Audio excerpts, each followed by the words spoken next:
that the state governor had given to prosecute him in an alleged land scam. The High Court today dismissed that petition that was filed by the Chief Minister. They said that there was no haste that was shown by the governor. There was application of mind and abundance of application of mind as far as the governor's decision of why the sanction was given in the first place. Political fireworks erupted right after that order that came to the fore from the Karnataka High Court. Chorus is now growing for the Chief Minister to resign. The BJP upping the ante. Union ministers too lining up to question the moral grounds that the Congress is taking on this particular issue and why Siddaramaiah is not resigning pending inquiry. What this High Court order of course means is that an FIR can be filed against him, that Siddaramaiah, the Chief Minister of Karnataka, will now have to face the law as far as the alleged land scam in the Mysuru urban development case is concerned. The Congress, meanwhile, on its stance, taking the side of Siddaramaiah, defending him to the helm. They also are expecting to hold a CLP meeting tomorrow in Karnataka, which means the MLAs will perhaps decide what the future course of action should be. I will discuss with the legal experts and also with my cabinet colleagues and party, and also with the High Command, what action to be taken legally to be spelled out. I am not afraid of the conspiracy hatched out by both BJP and JDS, because people of Karnataka are with our party, are with me, and also with our government. After whatever futile exercise they made to dislodge our government, it is not possible for them. See, they were succeeded in 2018 or 19. In 2008 also they were succeeded, because the people of Karnataka gave, they are given mandate, absolute majority to Congress party. 136 MLAs we got. So BJP is always against social justice and programs of the poor people. Chief Minister seems to be saying that the court has stuck down 217 of BNSS, that is prosecution sanction. It's only allowed an investigation. Do you see this as a partial relief? How do you view it, sir? No, it is true that the High Court has let down the order and held that 218 sanction is not correct, and to read this order as only a prior approval under Section 17A of the Prevention of Corruption Act. Therefore, the options become limited. So after the 17A prior approval, either the investigating agency can conduct an inquiry, or say a court which is seized of the matter can proceed further in the issue. So there are so many legal angles which is available. We are exploring what has to be done. Maybe in a day or two we will take a decision on the future course of action. The judicial review mechanism that we follow, a single judge of the High Court is not final. And application of mind, which we have realized as one of the main grounds, is not limited to the Honorable Governor. It applies in equal force to the judges of the High Court and of the Honorable Supreme Court. So we will, if the legal decision is to take it up in appeal, then there is an appeal, then there is a Supreme Court. The final authority in the judicial review mechanism that we have adopted is the Honorable Supreme Court of India. And therefore, till the Supreme Court decides, no observation, no finding, no decision of a court of law is final. Sir, a major victory for you, especially the kind of observations made in the order, saying there was abundant of application of mind, and the cabinet aid and advice couldn't have been taken here. It was an exceptional case. Absolutely, the summary that we just heard from the court is so beautifully, and see, it has been summarized, I think, chapter-wise or area-wise. Different areas of this issue has been gone through by the court. And I'm sure when the entire order comes in, it's going to be I think the advocates who are juniors now should read such orders and learn from it how to travel through to come to an issue. I've seen that from the summary itself. It's a fantastic order. It's a fantastic order. At the same time now, would you now go back to the special court for people representative where you have already moved a private complaint? How does it work? Why would I go back? I'm already there. Yeah. And I not come out at all, because this, irrespective of the order here, it wouldn't affect my case at all. Because my case there is for only at the stage of 19 I'm required to move. Yeah. This 17A was obtained because there was an order from the High Court that a private complainant has to go for a 17A order. I went that. Even if it is not there, it doesn't matter, because the statute does not bind me. The court does not bind the trial court. So it's a win-win situation for me, actually. Would you see this as a setback, the kind of observations made in the judgment? It's definitely a setback, but there is of course an opportunity or a remedy available for appeal. Prima facie, we are of the opinion that there were certain observations that were unnecessary. I feel it was ultra vires of the authority that is vested in the Honorable Learned Single Judge. However, we bow our heads with humility and accept the order as it is today. We know where the Supreme Court judgments are in our favour. Nabam Rabia and MP police establishments, we will urge all these contentions. So, appeal before the division bench is one of the options for you now? Yeah, that's the only option. We filed a writ petition and GM rest classification. So there is a writ appeal that is available to us at the first instance. And I think all preparations are ongoing. Harish, my colleague, now joining us, getting us more perspective on this. Harish, we've heard the political reactions come in. The BJP, of course, feeling triumphant on the back of what the High Court has said today. The Congress, meanwhile, it was interesting optics as far as Siddaramaiah's press conference went, because DK Shivkumar, the Deputy Chief Minister of Karnataka, was seated right beside. So the kind of messaging the Congress wants to send is that, at least for now, we are a united front and we stand by the Karnataka Chief Minister.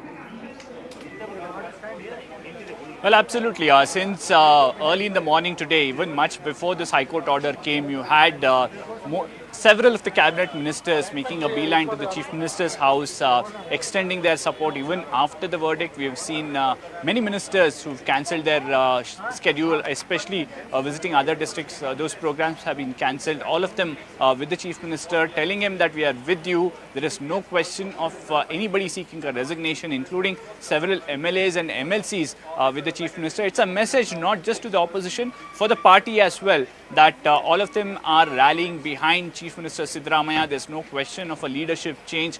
In fact, H.K. Patil, who spoke to us a while ago, also said that the fact that 218 of BNSS Act has been struck down by the Karnataka High Court, the BJP is not seeking his resignation as aggressively as they have seen in the last few days. So H.K. Patil indicating that all is not lost because of this High Court order. It's only a prior approval for investigation. It's not a prosecution sanction. That has been struck down by the High Court.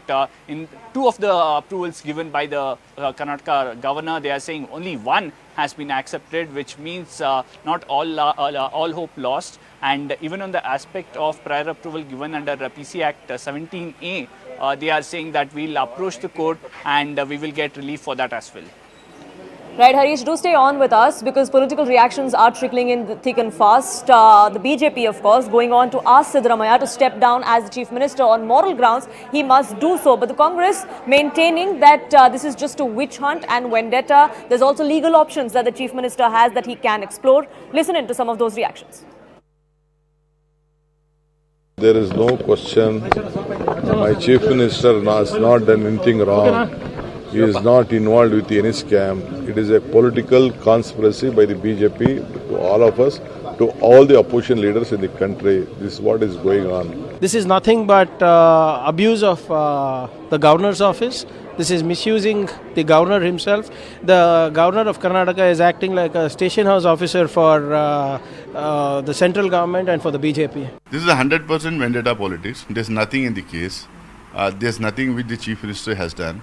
It's only about the land that has been given to him, and likewise it was given to many others belonging to many other political parties. Let there be an investigation on all the compensatory land that has been given to all the politicians, especially in this case and also in other cases. To conduct the investigation impartially, Siddaramaiah needs to be resigned.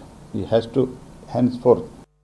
The Chief Minister of Karnataka, Siddaramaiah ji, respects the verdict of the High Court and resigns from the CM's post immediately. Prosecution अनुमति दिया वो सही है ऐसा बताया है। पहले governor को क्षमा करना, कांग्रेस लोग निंदा किया गवर्नर को, उसके लिए क्षमा करना। Rajiv ji, what is your first response to the High Court rejecting the plea of Siddaramaiah? Look, it is, we welcome it because the Bharatiya Janata Party and number of activists in Karnataka were the ones that exposed the scam, the Muda land scam, that the Siddaramaiah family was involved in and benefited from. And this court order is a very important order because it sends a very strong signal to political leaders like Siddaramaiah, who for years have been, in a sense, free to loot, free to, scam in Karnataka, thinking that there are no consequences.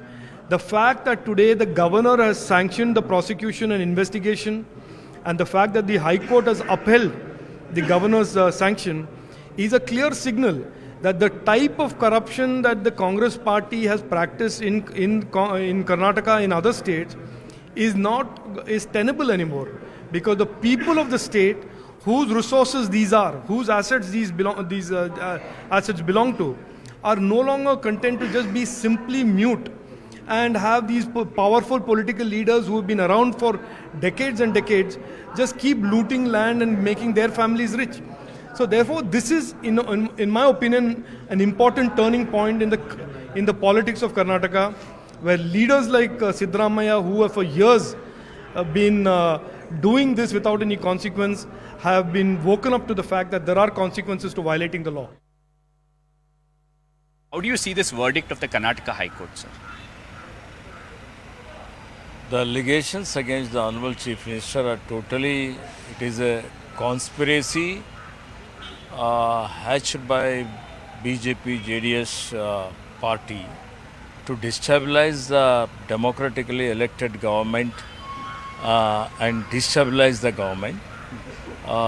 They are using governor's office and they are using the services of the governor without any evidence and without any precedence.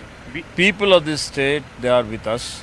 They are with Siddaramaiah. And also I would like to say that the whole cabinet, all the cabinet ministers, including the MLAs and the party and the High Command, is with Siddaramaiah ji. Though this is the order of the single judge bench, so we will move the upper level, that the division bench, and I am sure, I am 100% confident that truth will prevail and we will get justice. So what exactly led the Karnataka High Court to come out with this decision that the governor had applied enough mind? There was enough abundance of application of mind, in fact, is what the 197-page court order went on to say. Here's what transpired in court over the last few weeks. This is what Siddaramaiah's counsel said, to which the court responded today. Beginning with the Chief Minister claiming that the governor has limited discretionary powers, which is why it's not within his authority to give this sanction in the first place. To which the High Court today said that the governor is not bound by Cabinet's advice in this particular case, that in usual circumstances, aid and advice of Council of Ministers is required, but in exceptional circumstances it's not, and this seems to be an exceptional case, is what the High Court observed. The Chief Minister's counsel had argued in court that the governor acted in haste in granting this decision, alleging that this was done at the behest of the BJP and was only a vendetta move. To which the High Court said that the governor did not act in any haste. This hottest haste that is being spoken of, that does not seem to have affected this order by the governor. The Karnataka Chief Minister's counsel had argued in court that the governor didn't apply his mind. To which the court today simply said that it was not the case, that there was abundance application of mind as far as the governor's order in granting that sanction to prosecute Chief Minister Siddaramaiah is concerned. The Chief Minister's Council had said that the governor did not consider the Chief Minister's defence at all, to which the High Court said that in such cases, grant of hearing prior to approval is not mandatory, which is why it was okay for the governor to go ahead and give out the prosecution sanction. Remember, the governor had also show-caused Chief Minister Siddaramaiah after the complaint was filed by several activists, to which the Chief Minister had replied and said that these allegations are false and part of a propaganda and witch hunt against him. Now, Harish, my colleague, joins us, getting us more details. Harish, as far as the political options are concerned for the Chief Minister, what's next? We're given to understand that there is going to be a meeting of all MLAs tomorrow.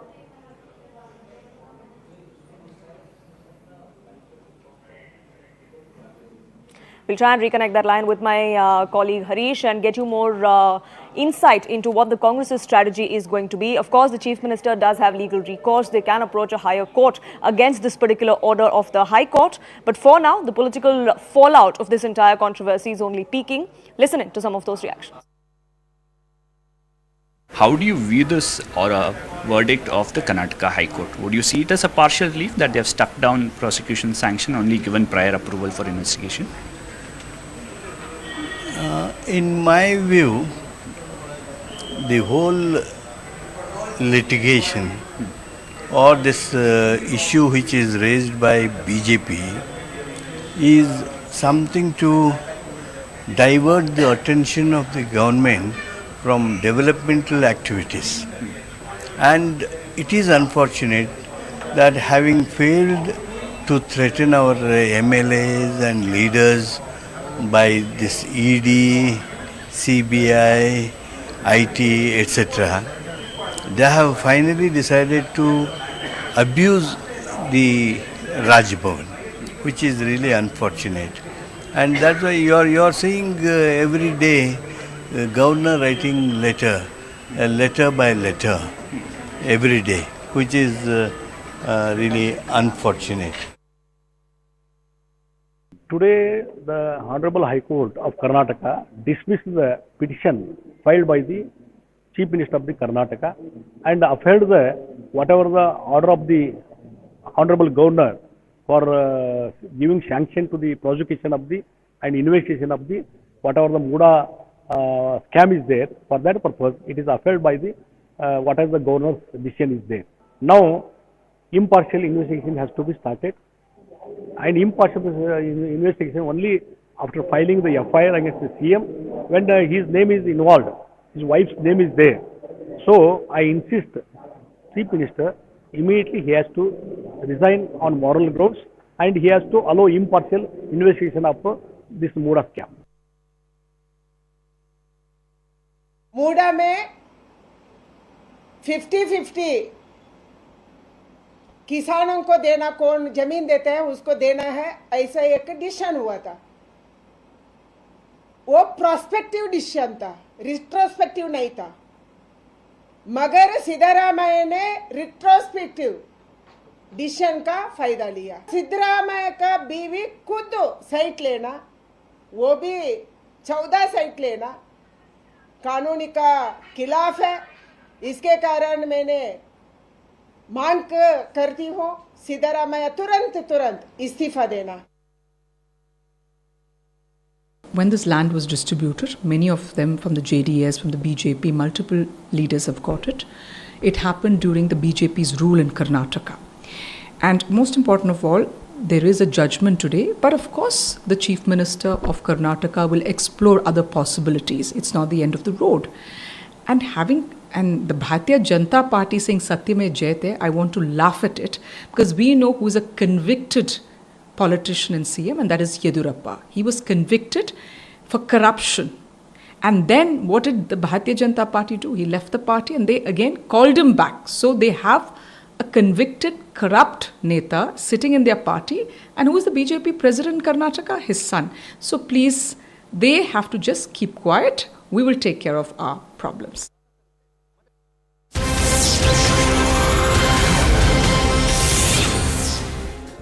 Shifting focus now to breaking news that's coming in, and the controversy over the adulteration of Prasad at the Sri Venkateshwara temple in Tirupati is now escalating. Now, probe into the matter is throwing up some sensational details. What we're now learning is that there have been irregularities that were found in awarding of a tender to the firm in question, which is AR Dairy, which is based in Tamil Nadu. Remember, this was one of the firms that was supplying ghee to make the Prasad at the Tirupati temple. Now, details that have been accessed by CNN News 18 go on to show that as per records accessed by the Ministry of Corporate Affairs, AR Dairy did not meet the revenue threshold, and despite that, this tender was awarded to them by the Temple Trust. As per a tender document, a minimum of 250 crore turnover is required to be eligible to participate, but that was not the case as far as this Tamil Nadu-based firm is concerned. Despite that, there were exceptions made by the Tirumala Temple Trust, by the Tirumala Devasthanam Board, and it was one of the companies that used to supply ghee to make the Prasad at the Sri Venkateshwara temple. That is now being questioned, that is now under the lens. Remember, when we had spoken to management of AR Dairy, they had said that we were asked to stop supplying ghee to the temple a few months ago, but were never told why. We did not know why we were being blacklisted, if we were being blacklisted in the first place. Now, the central government had also waded in. They had sought a report, not just from the state government, but also from this particular company. The FSSAI, which is the central body to look into matters of adulteration and quality control as far as food products are concerned. They had also issued a show cause notice to this particular company, all of which is now going to be investigated at multiple levels.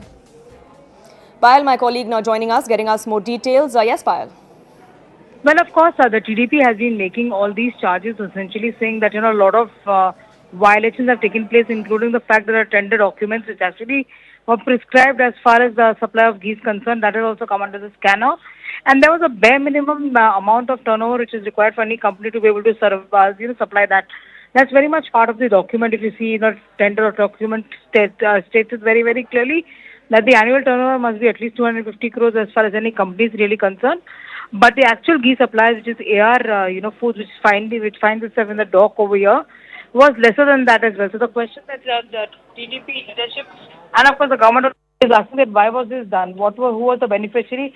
Why was this favors really extended as well? So all of these questions are coming to the fore, and it seems that the case is getting more and more, interesting from here on, given the fact it first started with Chandrababu Naidu, who, quote unquote, according to the YSR Congress, just made wild claims. But now with the tender documents, as per the clause 74, it showed that the required, amount to participate was clearly stated as 250 crores. But, as per the records of the Ministry of Corporate Affairs, the AR Dairy did not meet that revenue. It was only 244 crores. And despite this, they were allowed. Why were they allowed, and why were the conditions that were violated of the tender? That's the question that is now being asked.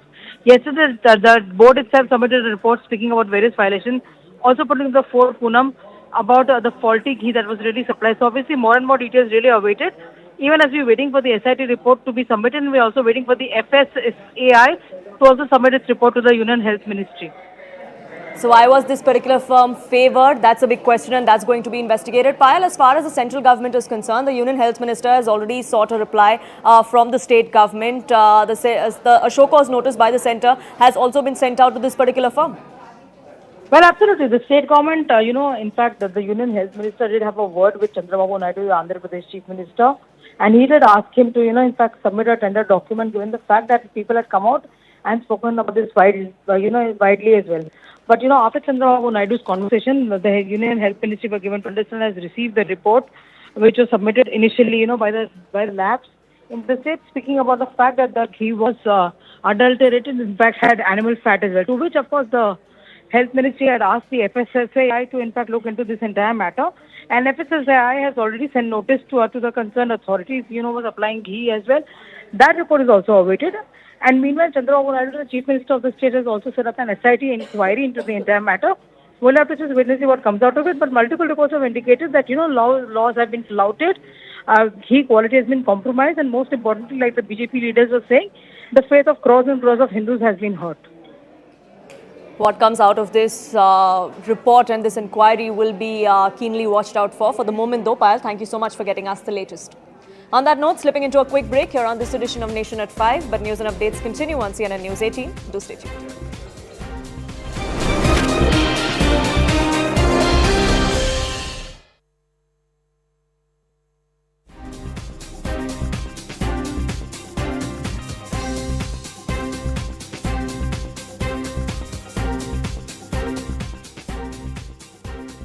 युवाओं के लिए। Made.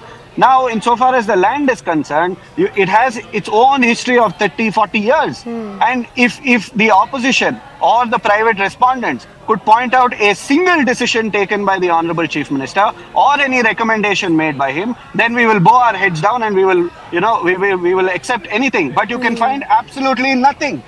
And insofar as the aid and advice is concerned, yes, the governor is required, constitutionally mandated to act as per the aid and advice of the Council of Ministers. However, there are few exceptions. And the High Court today has said this is one such exception. Fine, even if I'm conceding to that for a moment, if he accepts that this is such an exception, he must accord cogent reasons as to why he's differing from the aid and advice. That is not forthcoming in the impugned order. And they say they provide, some file notings, which I directly allege that it is a concocted one, it is an engineered one. Okay. And I'm telling you, politically, nobody can demand the resignation of the Honorable Chief Minister. This is only the first step where we were questioning the validity of the governor's order because he had acted in haste. He had issued a show cause notice within 24 hours. Siddaramaiah, who may just face prosecution now given the Karnataka High Court's verdict. The High Court, remember, has upheld the governor's sanctions, and hence we do see a little bit of trouble now for Chief Minister Siddaramaiah. Now the BJP, of course, amping up pressure and saying that the Chief Minister must not continue as the CM given the Karnataka High Court verdict. But the Congress continues to allege political vendetta, and we will be deep diving into this political war of words that's only likely to escalate in hours to come. But that's the big word coming in from the Karnataka High Court. We're picking up several legal reactions on this big story. Listen in. Who was part of the legal team that was fighting for Siddaramaiah in the Karnataka High Court in this petition. Would you see this as a setback, the kind of observations made in the judgment? It's definitely a setback, but there is of course an opportunity or a remedy available for appeal. Prima facie, we are of the opinion that there were certain observations that were unnecessary. I feel it was ultra vires of the authority that is vested in the Honorable Learned Single Judge. However, we bow our heads with humility and accept the order as it is today. But we will definitely explore our options. There are certain legal contentions that need to be addressed, and we will explore all these remedies. Especially the observation that perhaps the governor shouldn't have or didn't have to go by the aid and advice of the cabinet, and that there was abundance of application of mind. Because these are 2 points that you were arguing on, one of the main contentions of your team. Insofar as the aid and advice is concerned, the governor is required to act under the aid and advice of the Council of Ministers. That's a mandate of the Constitution. It's a constitutional mandate. However, there are Supreme Court judgments that lay out exceptions as to when the governor can exercise his discretion. But is this a case where he could have exercised such discretion, especially when there was a cabinet decision to withdraw the show cause notice, or there was a detailed response from the Honorable Chief Minister, there was a detailed reply insofar as the Chief Secretary is concerned, there was an inquiry commission that was set up. So the governor must also accord reasons as to why he is differing from the aid and advice of the Council of Ministers, in the absence of which the burden of proof is higher on him, especially in these circumstances. He's in the regular course of things, he's required to act under the aid and advice, but to defy it under these exceptional circumstances, he must accord cogent reasons, which we believe hasn't happened. And let's see, we know where the Supreme Court judgments are in our favor, Nabam Rabia and MP police establishments. We will urge all these contentions. So appeal before the division bench is one of the options for you now? Yeah, that's the only option. We filed a writ petition and GM rest classification. On that note, allow me to introduce to you our experts joining us this afternoon. We have Surabhi Hodegere, spokesperson of Karnataka BJP, with us, along with advocate from the Supreme Court Sumit Chandar. We also have political commentator Paramveer Singh with us on the broadcast. My first question is to Surabhi. Given the political reactions coming in from the Congress, we've heard it from Deputy Chief Minister Surabhi, who has, in as many words, while backing the Chief Minister, said that we will weigh in on our legal options, but this is pure political vendetta against Chief Minister Siddaramaiah. First and foremost, I congratulate the people of Karnataka because today truth has triumphed in a way that it stings a little for the governing party, but so be it. We have been, as the opposition party here in Karnataka, we have been pulling this issue to the forefront, fighting through different, on the street, legally, etc., etc. But the particular case in question is the case of the Chief Minister questioning the governor's order for sanction of prosecution. And today, the fact that this has been dismissed goes to show that one, our judiciary is committed to upholding constitutional values that clearly the Congress party has been negligent of. This was not a trial of whether Mr. Siddaramaiah is guilty or not. This was a mere sanction to investigate. How can we when there are such strong allegations, and this has been reiterated in the order today, that these allegations are not to anybody else but to the family members of the Chief Minister himself, who, mind you, has been in some position of power in the last 30 years. Therefore, is liable to have, those allegations could be true. Therefore, this is a matter of whether investigation should happen or not. Why should the Chief Minister be protected from prosecution or investigation when these allegations are incredibly strong? That is what is going to be investigated, and we see this as a victory. But more than anything, I'm sure that the legal advisor to the Chief Minister, as well as the Congress spokesperson, will have much to say on the legalities of it. But let me give you the political perspective. The political perspective is that when somebody has been saying that I've been in politics for 40 years and I'm clean.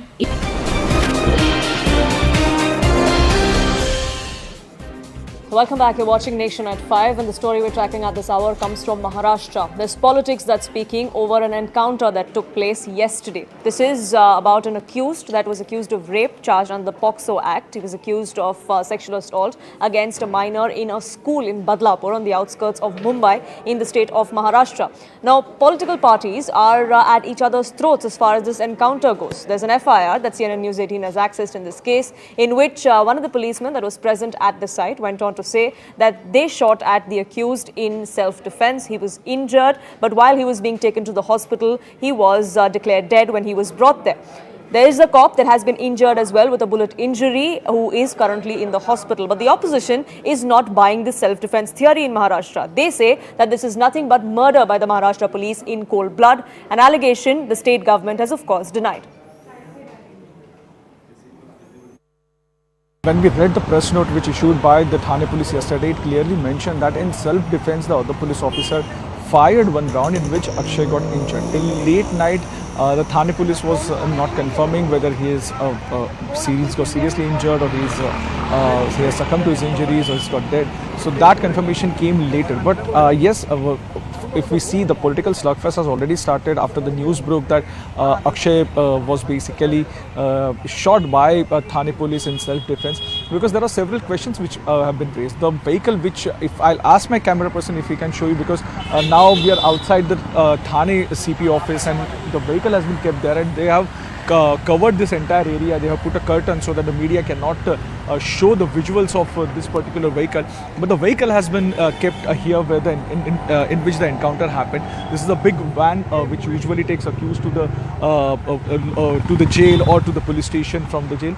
But in that, there are several questions which have been raised by the opposition. Number one is that how an accused can snatch a gun which was basically hooked to the belt of the officer, why his hands were kept open, why his hands were not in why there were no handcuffs attached to him. So there are several questions which have been raised by the opposition. And also, if we see the entire timeline, that where the exact encounter happened, how it has happened, it has raised many questions, because the encounter or the fire exchange happened at in this particular van. The belt where it happened, it's a Mumbai bypass, so there is no CCTV on that particular road, and that road is basically away from the Taluja jail as well as from the Thane city itself. त्याला कठोर शिक्षा होणारच होती ना, त्यांनी फाशी घेऊन घेतली, गोळी मारून घेतली स्वतःला. जर लोकांच्या ताब्यात सापडलं असतं तर मेलाच असता कुत्ते मोतने. अशा नरधमांना मारायलाच पाहिजे ना. पोलिसांनी जास्त करून हे करायचं, असे कृत्य करणाऱ्यांना लवकर फाशी द्यायला पाहिजे सरकारने. अक्षय शिंदे ये जो बदलापुर में आरोपी था वो आज जिसको तफ्तीश के लिए जो उसके ऊपर उसकी पहली पत्नी जो थी उसने गुनाह रजिस्टर किया था लैंगिक अत्याचार का और इसकी वजह से उसको तपास के लिए ला रहे थे और उस दरमियान उसने एपीआई नीलेश मोरे इसके ऊपर फायरिंग की। नीलेश मोरे जख्मी है, घायल है और इसीलिए पुलिस ने खुद के बचाव के लिए ये कार्यवाही की है और ऐसी प्राथमिक जानकारी मुझे मिली है। बाकी तो पुलिस जांच के बाद बाकी सब पता चलेगी।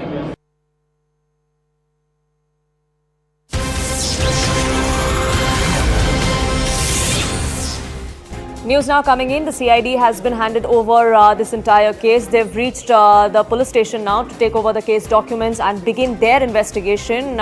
Because remember, questions are being raised at the nature of this encounter, whether or not it was a fake encounter, whether there's any credence to the police's self-defense theory. All of that will now be investigated. Mayuresh, my colleague, now joining us, getting us more details. Mayuresh, the CID has taken over this investigation. Any timeline that has been set for them? As of now, there is no timeline which has been set, but why CID has taken over, we need to tell our viewers, because whenever there is a custodial death kind of a case which comes up, then during that time, the CID or the judicial probe basically gets initiated, and this time the Thane CP himself have written to the CID to take over this case and investigate, because as we know that the encounter or we can say he was shot at basically in the police van when he was taken from Taloja jail to Thane city, and that's why this case has been now transferred to the CID. They have just left the Mumra police station after taking the charge and the documents of this particular case, and we have been given to understand by today evening they will start their investigation in this case. Right, do keep a track of the investigation and of course the political fight that is ensuing there in Maharashtra. But for the moment, Mayuresh, thank you so much for getting us the latest on that front.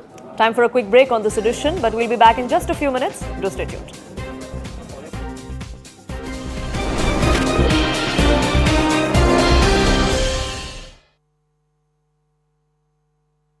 Get the chance. Then you should willingly resign and make sure that you are investigated by a competent authority.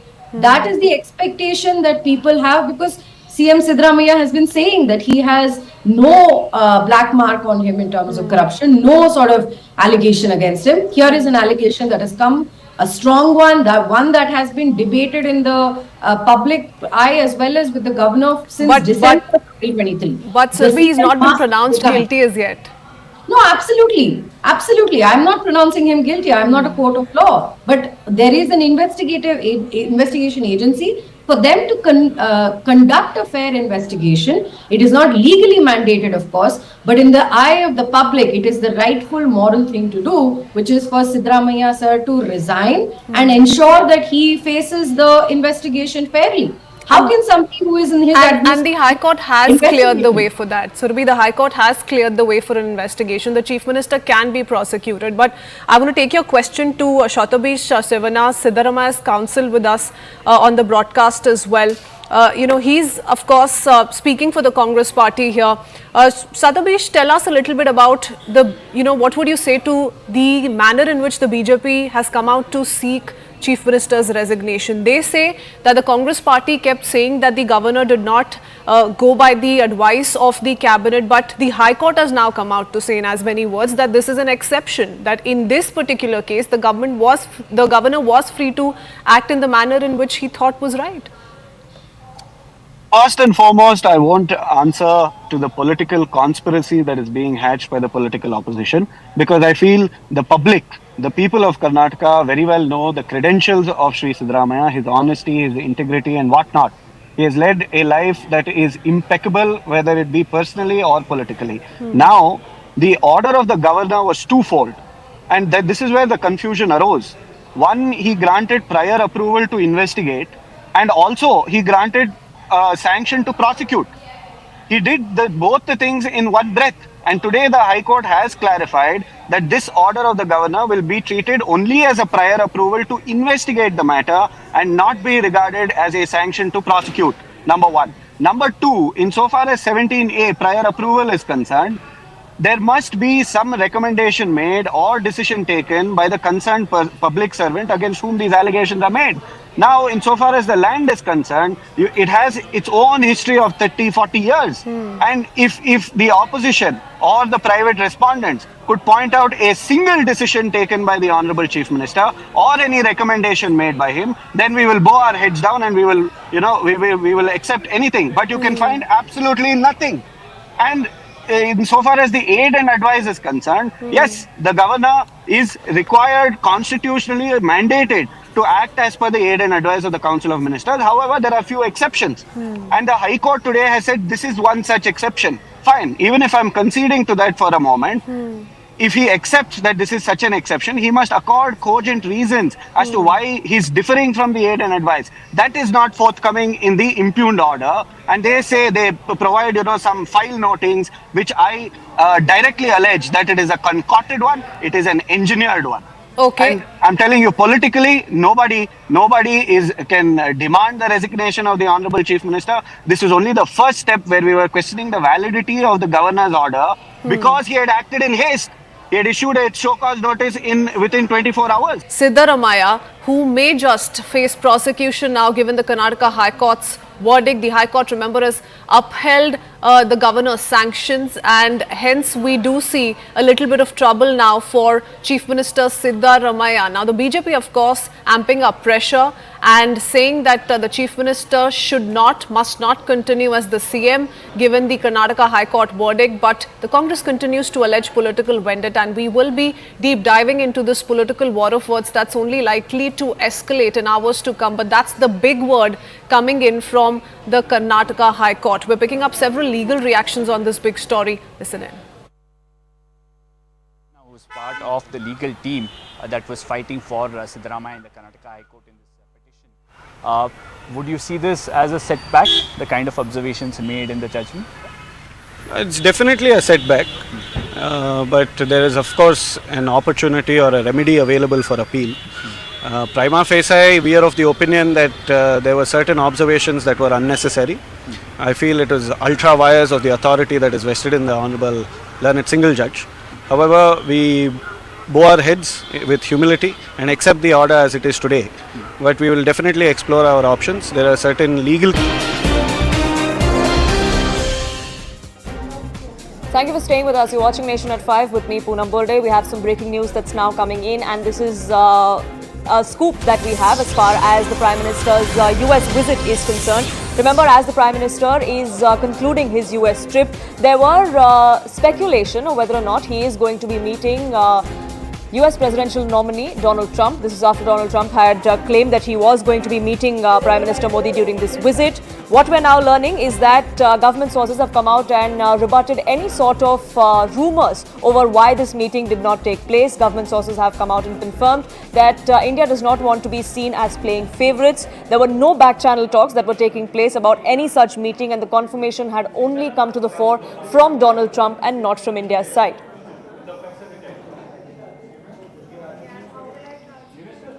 This is the exclusive information that we have accessed for you. This is, remember, during Prime Minister Narendra Modi's 3-day official visit to the United States, which concludes today. Even as that happens, the clarification coming to the fore from top government sources, going on to tell us that India has made it clear that we do not want to play favorites, which is why there was no talk of ever meeting Donald Trump or anyone from the Republican camp. This was after reports suggested that, or a pro-Democrats lobby suggested that this was Prime Minister Modi snubbing Donald Trump after Donald Trump had claimed that he was going to be meeting with the Prime Minister when he visited the United States. Siddhant, my colleague, now joining us, getting us more details. Siddhant, what more can you tell us? What is the version that the Indian government sources are now giving as far as this entire speculation over why this meet didn't happen? Well, look, there were a lot of stories being floated, deliberately being done, because many are unhappy with the kind of reception and welcome Prime Minister Modi received in Delaware at a personal residence of President Biden. So there were a lot of talks and a lot of buzz speculations were going on. But the fact is that Modi couldn't meet either of the two leaders, Kamala Harris and Donald Trump, because he was running a very tight schedule. Also, government sources tell this to Manoj Gupta that propaganda in US by pro-Democrats that Modi snubs Trump is baseless. India also surprised and no meeting was sought from both the leaders. Now, Manoj Gupta is bringing this something very interesting, that there was no meeting sought by both the sides, not the Trump side and the Indian side. We have very comfortable relationship with both the political parties of the United States and relationship with institutional. US presidential elections are coming and we don't want to be seen in the crossfire that one is favorite. So basically, Indian side has a very neutral stand as far as the elections in the United States is concerned. And they don't want to be seen or caught in the crossfire between Democrats and Republicans, since these times elections are highly polarized. NSA Doval deliberately didn't go because of the domestic compulsions in J&K and Sri Lankan elections, because there were some stories linking NSA Doval not going to America with the court summons which has been issued against him in the Pannoon case, to which Indian side has to say he couldn't go because second phase of polling is still expected in Jammu and Kashmir. Khalistani agenda is something which India should ignore because there are goons and handful people. So even Indian side has to say that the Khalistani thing is also something which should not be given much fire and attention, because they are only set of people, those who do these things in the United States, and they don't have any sort of legitimacy, they enjoy any sort of legitimacy from the government or any of its agencies. So paying more attention to them will not work. So this is an official stand on as far as the top sources in Government of India is concerned, and they have shared these details with senior editor Manoj Gupta. Right. Siddharth, thank you so much for getting us the latest on that front. Shifting focus now to the conflict that's brewing in West Asia. We've seen several attacks that have taken place in Lebanon on Hezbollah in the recent past. The death toll in these rocket attacks has reached near about 500. 500 lives have been lost. Several of these installations of the Hezbollah have also been targeted. This is a new war, is what Israeli government had come out and said. They had also said that there is going to be an emergency that is imposed at least for another week. CNN News 18's managing editor, Zaka Jacob, in fact, for the first time on Indian television, has spoken to the Israel's ambassador to India. His first response since Israel launched an aerial assault on Lebanon of why he thinks that Hezbollah will never resurrect after this entire attack. Listen into that exclusive excerpt. If you're saying that Hamas has not got the capability anymore to launch an October 7 style attack, but it's continuing A, to rescue the hostages, and B, to ensure it cannot regroup, why then have you opened a new front now in the north with Hezbollah? Well, actually, if you would ask me 1 year ago, I would tell you that if Israel had a big enough army, we would have attacked Hezbollah immediately. Because Hamas, in a completely unprovoked way, launched an attack against northern Israel on the 8th of October. And this is completely illegitimate. Hamas is a terrorist organization, is an arm of Iran. And, you know, this is not right. We should have retaliated before. But because of our priorities, because of the fact that we wanted to concentrate in defeating the Hamas terror machine, we postponed our retaliation, and we tried through the last 11 months through diplomatic means to get into a ceasefire in the north that will secure the implementation of Resolution 1701 of the Security Council. Unfortunately, Hezbollah is refusing to do that, and therefore we had no choice but to escalate the situation and put pressure on Hezbollah so they actually agree, and the Lebanese government agrees to implement that resolution that would leave only Lebanese army and UNIFIL forces in the border with Israel. But the escalation against Hezbollah happened just last week. It started really with the pager attacks, which happened sometime middle of last week. And then subsequently, there have been rocket attacks, airstrikes by Israel. The Lebanese health ministry says over 450 have died in the airstrikes that happened over the weekend. When you started the operation against Hamas 1 year ago, you had Hezbollah not on your radar. So many are saying this is the Israeli government and the Israeli Prime Minister changing the goalposts. Your goal was to defeat Hamas, which you claim you have done. But now you're changing the goalpost because you don't want peace, you don't want a ceasefire. Well, this would be a misinterpretation of the situation, because Hezbollah has been firing towards Israel for the last year, and we did whatever we could in order to create a situation in which we have a diplomatic solution. Now that we have the capability to actually retaliate in a more massive way, what we have failed to do diplomatically, we're trying to do militarily. Now, you have to understand that this is very important. Hezbollah has embedded, since 2006, tens of thousands of rockets in civilian homes in southern Lebanon and in other parts of Lebanon. We know that for a fact. We have shown evidence to that. And we have called, and our Prime Minister himself has called in the last few days, all the civilians that are living in these houses to immediately evacuate those places, because we don't want to harm civilians. If you look at the footage of what Israel targeted, you could see that in many places that we targeted, you had a lot of secondary explosions. And that means that we are actually targeting the military capabilities of Hezbollah. And but we are how can you, Ambassador, say that civilians have to leave? You did the same thing in Gaza, asking civilians to leave before the operation launched. But the civilians there, admittedly by your own admission, are bound to a terrorist organization, whether it's Hamas in Gaza or Hezbollah in southern Lebanon. How can they leave? How can civilians who are bound by these terrorist organizations possibly leave? Well, first of all, not all civilians are listening to the terrorists. I think we had a challenge in the Gaza Strip that was twofold. The first is that the Gaza Strip is very small and people couldn't evacuate too far. We had to designate humanitarian areas to which civilians could safely go. And also Hamas was trying to prevent civilians from leaving. They were actually at gunpoint trying to make them remain, because they used them as human shields. In the Lebanese scenario, we're seeing a completely different situation. We're seeing hundreds of thousands of people actually leaving southern Lebanon to the north. I think that's a good thing, because we need, at least temporarily, to have a situation in which all these military installations are evacuated so we can target them.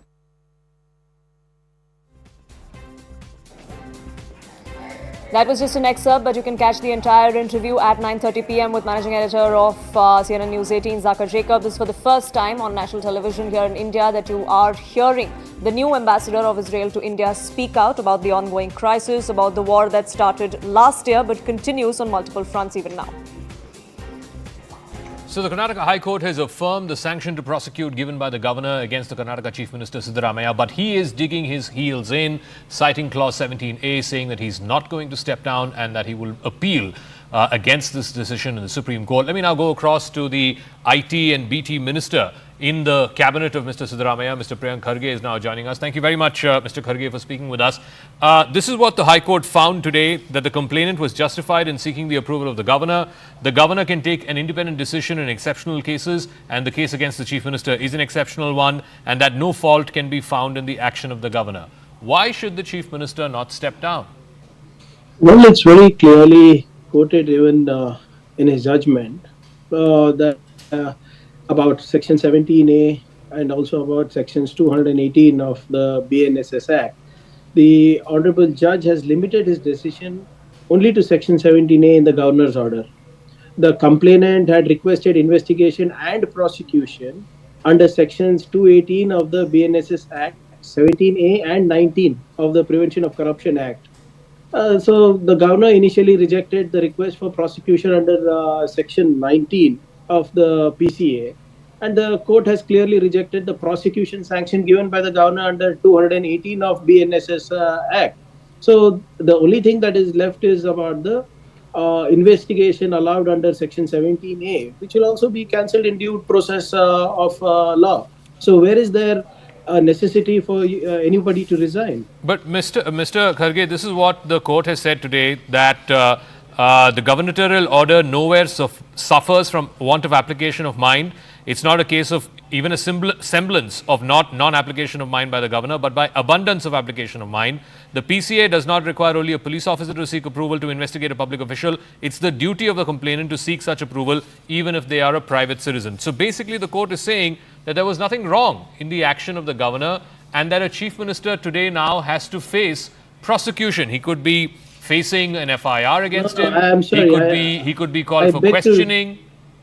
Yeah, so see, nobody is questioning the 17A part of it, right? Very clearly, the complainant had sought permission for prosecution under Section 218. That has been rejected. They have told that there is nothing the governor was wrong with the 218. He's asked for investigation. We are open for investigation, and we have already set up a team for investigation. But should the Chief Minister not step down pending investigation? The Why BJP should? is also citing Why what should? happened in 2013 when Mr. Yediyurappa was Chief Minister, saying that he stepped down.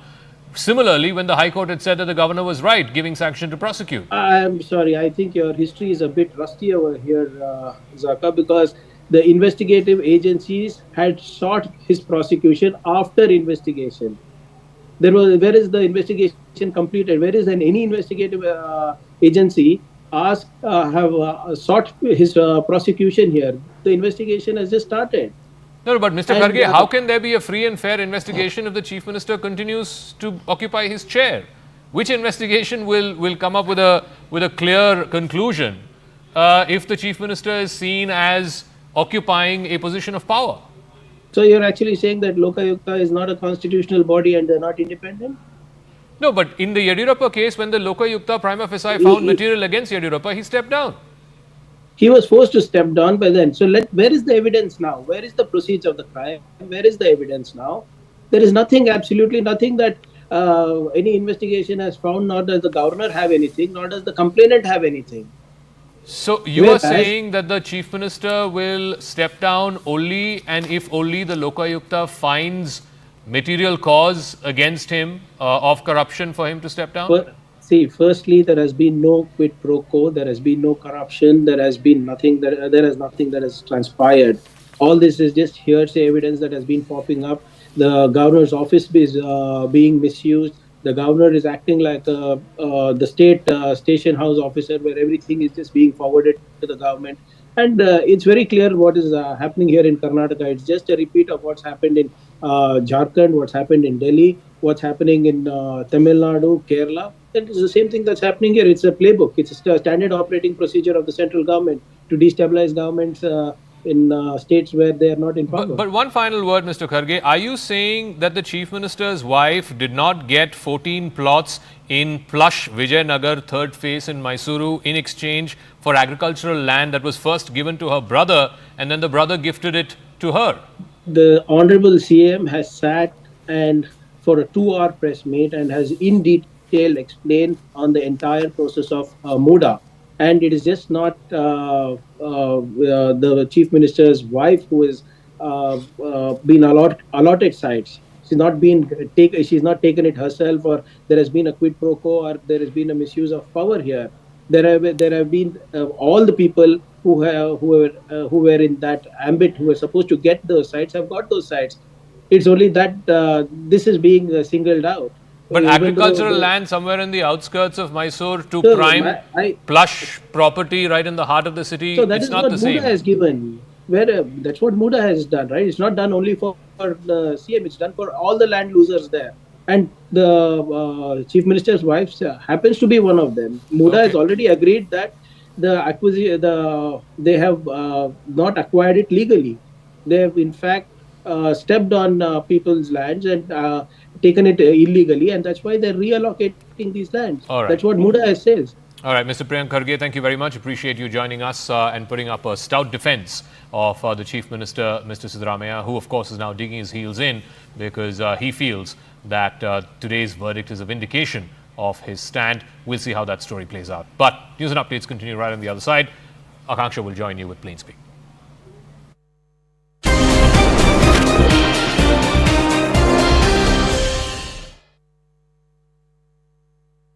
Brought to you by to be addressed, and we will explore all these abilities. Especially the observation that perhaps the governor shouldn't have or didn't have to go by the aid and advice of the cabinet, and that there was abundance of application of mind. Because these are 2 points that you were arguing on, one of the main contentions of your team. Insofar as the aid and advice is concerned, the governor is required to act under the aid and advice of the Council of Ministers. That's a mandate of the Constitution. It's a constitutional mandate. However, there are Supreme Court judgments that lay out exceptions as to when the governor can exercise his discretion. But is this a case where he could have exercised such discretion, especially when there was a cabinet decision to withdraw the show cause notice, or there was a detailed response from the Honourable Chief Minister, there was a detailed reply insofar as the Chief Secretary is concerned, there was an inquiry commission that was set up. So the governor must also accord reasons as to why he is differing from the aid and advice of the Council of Ministers, in the absence of which the burden of proof is higher on him, especially in these circumstances. He's in the regular course of things, he's required to act under the aid and advice, but to defy it under these exceptional circumstances, he must accord cogent reasons, which we believe hasn't happened. And let's see, we know where the Supreme Court judgments are in our favour, Nabam Rabia and MP police establishments. We will urge all these contentions. So appeal before the division bench is one of the options for you now? Yeah, that's the only option. We filed a writ petition.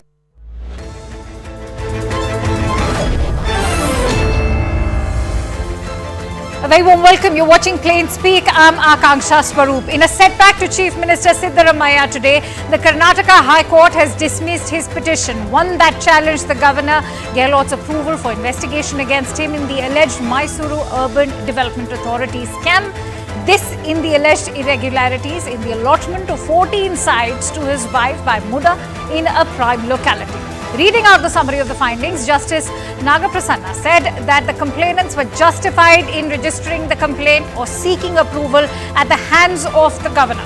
Remember, in his petition, the Chief Minister had submitted that the sanction order was issued without due application of mind, in violation of statutory mandates and contrary to constitutional principles, including the advice of the Council of Ministers. According to the petition, including Council of Ministers is binding under Article 163 of the Constitution of India. But today,